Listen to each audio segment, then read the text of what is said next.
Gusto mo ba na ngayon mismo tatawagan o kukontakin ka ng mahal mo? At dahil sa sobrang miss mo na siya at gusto mo na siyang makausap ngayon mismo dahil sa hindi na siya nagpaparamdam sa'yo. Ngayon, itong ritual na ibabahagi ko sa inyo ay napaka-epektibo upang ikaw ay tatawagan ng mahal mo na matagal nang hindi nagpaparamdam sa'yo. At paniguradong tatawag sa iyo ang mahal mo in just 3 minutes.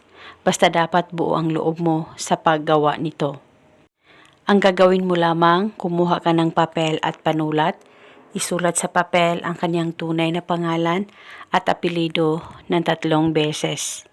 At pagkatapos kumuha ka ng isang butil na bawang, pwedeng wag balatan ang bawang at ilagay ito sa papel na may nakasulat na pangalan niya. At pagkatapos mo nang mabalot ang bawang, ay hawakan saglit, ilapit sa bunganga mo at ibulong mo ang mga salitang ito.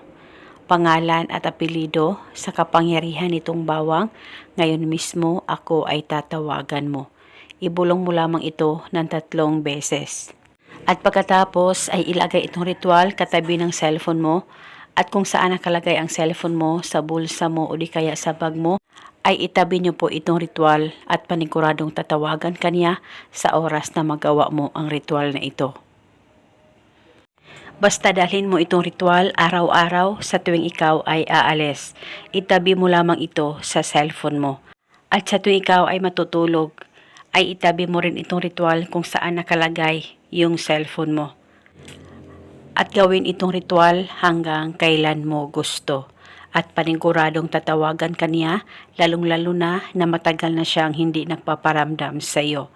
Basta magtiwala ka lang, gawin sa mabuti at hilingin ng buong puso. At eto muna sa ngayon, maraming salamat po sa panonood. May God bless us all.